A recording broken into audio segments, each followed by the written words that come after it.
Hello, welcome back, Primary 3. Lovely to see you again. Now, today, for this first week, because we're heading back into the classroom, probably, next week, we're going to quickly look at short stories, because I know we wanted more story writing. And so today, what we're going to do is consider story structure. What is that?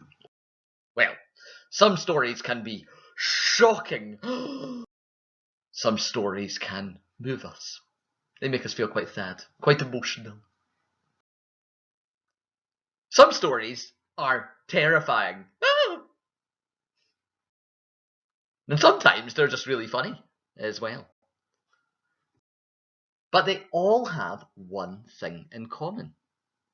Can you remember what it is? Rex can't remember there what it is. What do all stories have in common? Every single one, whether it's a funny story, a sad story, a scary story. It's structure. Structure. That really means a beginning, a middle, and an end. Every story's got it. They have a starting point, things happen in the middle, and then it comes to a conclusion, comes to an end. A beginning, a middle, an end. That's what we're going to look at today. I don't know if you can hear my dog having a big drink there in the background. Maybe you can. It's getting bigger and bigger all the time. Anyway, so what I've got for you today is a short story. I'm going to read it to you, okay? And then we're going to think about the structure to that story. So sit back. It's a funny one, okay? I don't have time for this. Jane is crying because she doesn't like her new shoes. David is still in the shower and neither of them have had breakfast. I know what happens if they don't have breakfast and, needless to say, I'm not going to go into it. All I will say is that it's like trying to grab a bone from a dog's mouth. Not a wee fluffy, cute looking doggo. No, I mean a muckle lump of a dog that would tear your arm clean off if it so much as tried to scratch its belly. You know bread? Not the expensive kind that comes from the posh bit of the supermarket bakery, where no made of money. No, I mean the cheap sliced bread that you use for toasting. You know that? Aye. Well, you know the wee, white, plastic, sticky thing that holds the wrapper closed at the top? You know the thing that holds it? Yeah? It's missing. I've been looking everywhere for it. High and low, under all the cupboards, in the sink, in the bin. Like a kid with a Where's Wally book, I've been frantically searching for it for the past 10 minutes. That's nowhere to be found. I've taken all the plates and bowls out of the cupboards, and they're now littered all over the floor. I thought I'd fallen into the spice rack at first, but despite listing out every individual one, I couldn't spot it. So now, there's spice jars rolling around the floor like we're living in some sort of savoury ice rink. Maybe it's flown upwards into the baking cupboard. I mean, it's unlikely that would happen, but I've checked everywhere else. I'll open the cupboard and flour all over me. I can't believe this. I mean, it's everywhere. Dad, it's Jane. She stopped crying. She's standing in the kitchen doorway looking as confused as a cat trying to catch a laser. What's going on? What's going on? What's going on? I scream at her as I wipe flour off my glasses with one hand and pick the grains out of my ear with another. Listen, someone lost a wee bitty for the bread. That's what's happened. She stands there, looking blank before opening her mouth. You mean the wee white plastic sticky thing stuck on your jumper? I look down. And there it is. I think you should clean this all up, Dad, she sighs. Mum won't be happy with you. She turns to leave the room before turning back to me with her eyebrows raised. Oh, she mutters, we've already had breakfast. We're just waiting for you. That's quite a funny story, isn't it? If you didn't follow it, you're like, Mr. Minchard, what was going on? Rewind. Look at the pictures and play it again for you. Basically, it was a dad, wasn't it? It was a dad in the kitchen. He was trying to get breakfast ready for his kids. Seems like they were maybe going for school, going to school. And he had lost the little bit that goes on the top of your bread. You know, that wee bit that clips around to keep it there. Turned out it was on his jumper. all along. And then it turns out as well that the kids had already had breakfast, as they were waiting for. But that story had a clear structure. It had a beginning, a middle, and an end. Okay, so you might want to pause the video now. And could you bullet point down, or even just think about in your head, what was the beginning, the middle, and the end in that short story? What happened in those parts? Pause the video. Okay, you done that? Excellent. Let's have a wee look then. In the beginning, what happened?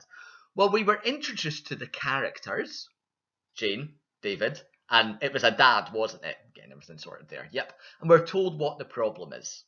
So introduced to the characters, they're in the house, and the problem is that they can't find a wee sticky bit for the bread. What about the middle then? What was happening in the main part of the story? Well, that was really just a lot of tension. What's going to happen? And excitement. That was what was being built there. He was searching all around the house for the flour. For the sticky thing for the bread. He opened the cupboard and flour fell all over him. The spice racket was going everywhere. All the plates and pots were out. It's just building all that tension, lots of excitement. That's what was happening in the middle there. And then at the end, we had a twist at the end. A twist is when something surprising happens. The surprising thing was the sticky bit for the bread was there all along. It was attached to his jumper.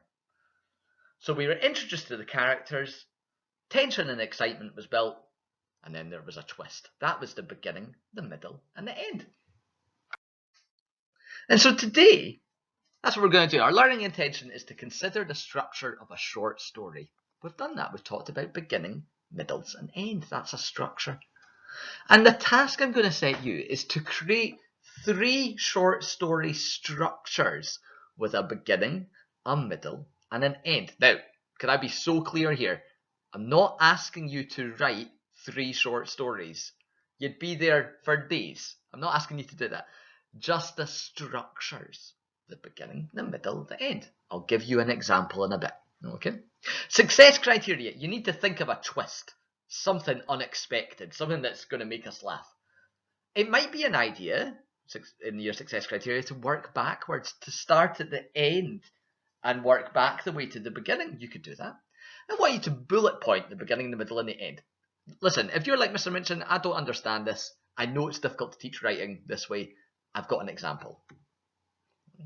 Here we go. This is what I'm looking for you to do. Okay?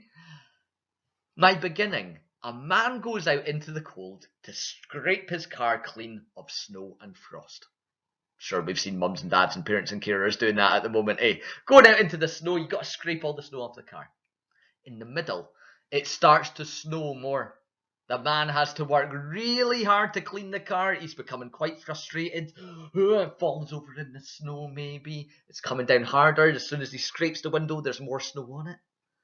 And at the end, clicks the button on his keys to unlock the car. Boop, boop, only to find he's cleared the wrong car of snow. It's not his car. It's another car down the road. Now, I've not made that up, genius as I am, actually. It is a wee clip. You can go on YouTube if you want and watch it. I'll put the link below this video as well in the description. But there it is. It's funny frozen car TV commercial. Just type in funny frozen car. That'll be the first thing that comes up. Okay. Yeah, it's only a minute long, but you can see how that is a short story structure. There's a beginning, there's a middle, and at the end, there's a twist. And so that's what I would like you to try and do today. Could you come up with 3 short story structures? So 3 beginning, middles, and ends. Not asking you to write the whole story. You just need to quickly bullet point it like I've done there. If you are finding 3 a lot, 1 good one is excellent. Okay, so if you're like, oh, I can't think of 3, it's taking me ages, it's taking me half an hour to think of 1, that's fine, okay, that's fine. 1 is good. But I know that some of us have so many great ideas. We've got good twists already in our head, things that we can roll out. Can make it 3 of them. That would be great. I can't wait to see what you can do.